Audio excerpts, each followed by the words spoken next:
나를 지성이처럼 보이게 하는 사기방송. 이성의 눈가리에서 하트 뿅뿅 나오게 하는 스멜입니다. 세계관이 뚜렷한 작가, 대중적인 색채가 뚜렷한 이야기꾼, 인간미가 남친 그의 글까지. 20세기 영국의 에거서 크리스티가 있었다면 21세기 일본엔 이 사람이 있었습니다. 바로 추리소설의 대가 히가시노 게이고입니다. 작가 생활 35년, 무려 336권의 책 출간. 물론 재발매도 포함된 수치지만 그래도 그렇지. 1년에 평균 9권씩 나왔다는 이야기인데요. 이런! 워낙 작품이 많다 보니 히가시노 게이고의 마니아들 사이에서는 탑10, 탑3 등 순위를 매기기도 합니다. 또한 영화로 제작된 건수만 25건이나 됩니다. 모르시는 분들도 백야행, 용의자, 방황하는 칼날, 이 포스터를 보시면 분명 한 번쯤은 보셨을 건데요. 히가시노 게이고가 1958년생이니까 우리 나이로 63살, 환갑하고도 3살, 무려 3살이나 더 먹은 나이임에도 여전히 다작의 퍼포먼스를 뽐내고 있는 중입니다. 이런 히가시노 게이고는 매우 특이한 이력을 갖고 있는데요. 어렸을 때 글을 읽기 매우 싫어했다고 합니다. 하물며 만화책도 안 읽었다고 하는데요. 작가가 되어서는 이런 마음가짐이었다고 합니다. 독서를 엄청 싫어했던 나 같은 독자도 끝까지 읽을 수 있는 이야기를 쓰고 싶다. 이런 그가 현재 베스트셀러 작가라는 사실은 당연한 결과일 수도 있겠지만 재미있는 일화이기도 합니다. 보통 문해과 혹은 문과를 거치는 보편적인 길이 아닌 전기공학과를 입학했고 졸업 후 일본 전자회사인 덴소사에 입사해 엔지니어로 활동하며 틈틈이 소설을 썼는데요.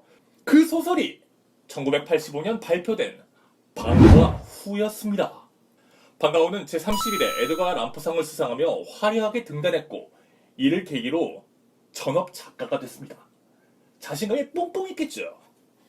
비단길을 걸었을 거라 믿었지만 대략 5년 동안 1990년 이전까지만 순탄치는 않았습니다.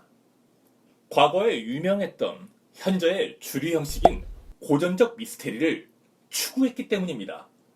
물론 이것이 잘못된 것은 아니지만 이미 많은 구독자들은 이런 패턴에 익숙해진 상황이었죠. 그러다 보니 다른 작가와의 차별성이 없었고 이는 주목을 받지 못하는 결과로 이어진 것뿐입니다. 여기서 잠깐! 추리소설에는 공식이 존재합니다. 벤다인의 20원칙, 로널드 녹스의 10개, 허레 추이 10분, 런던 탐정클럽 서약, 딕슨카의 4대 공리 등 너무나 많음에도 불구하고 공통적인 존재가 있는데요. 바로 두뇌 플레이가 기본이라는 것입니다. 이건 요즘 게임도 마찬가지 아닌가? 어쨌든 아무리 많아도 이것만 이해하면 쉽습니다. 스벨이 쉽게 알려드리겠습니다. 먼저 고전적입니다. 첫 번째, 스파이형. 두 번째, 범인 검거형. 세 번째, 수수께끼 불이형. 여기까지가 고전적인 방식이라고 보면 되는데요. 다음 나올 사회파 추리형과 순수 문학형 이 두 가지를 자세히 보시기 바랍니다.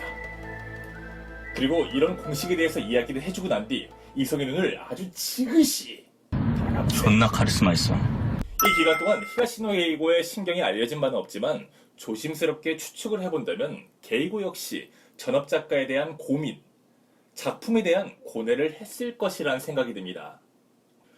90년대 이후부터 고전파를 내려놓고 사회파 추리와 순수문학을 가져왔는데 이게 대박을 쳤습니다. 무거운 사회 현상을 심도 있게 파헤치지만 사건의 밀도보다는 인간의 내면, 범죄 동기와 휴머니즘을 앞세우며 감동으로 이끌어내는 그의 필력에 사람들은 다시금 히가시노 게이고를 인정하게 됐습니다. 뭐랄까요? 과거 이미 성공한 작가의 노선이 아닌 오로지 독창적이고 파격적인 것을 선보이는 상상만으로 독자들의 마음을 사로잡은 것이었죠. 그러다 보니 일본에서는 최고 작가 반열에 오를 수 있었습니다. 그럼에도 불구하고 한국에서는 그 명성과 실력에 맞는 인지도를 쌓지 못하고 있었는데요. 이런 그에게 1999년 아주 특별한 해입니다. 바로 비밀을 계기로 우리나라 독자들에게 히가시노 게이고란 이름을 각인시키게 됐죠. 엄마의 영혼이 딸에게 빙이 된다는 당시 충격적인 소재였기 때문입니다. 많은 작품을 써내려가며 히가시노 게이고는 이공계라는 출신 자체가 단점이 아닌 장점이었습니다. 오히려 다른 작가들과는 차별성을 둘 수 있는 확실한 그만의 킬러 컨텐츠였죠. 추리소설을 기반으로 두고 있지만 과학이나 전기공학의 내용을 다루는 솜씨는 독자들에게 매번 기발한 트릭과 반전이 빛나는 서스펜스로 다가왔죠.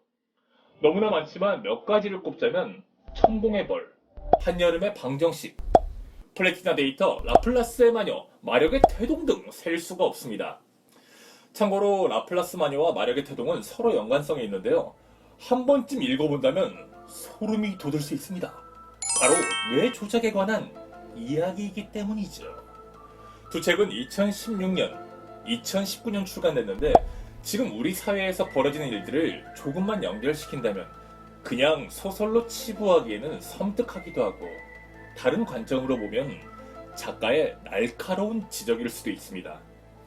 미스터리한 색채와 판타지 그리고 사건보다는 인간의 내면을 중시하다 보니 영화뿐 아니라 드라마, 하물며 연극까지 제작되며 히가시노 게이고는 작가이면서 엔터테이너 그 자체였습니다.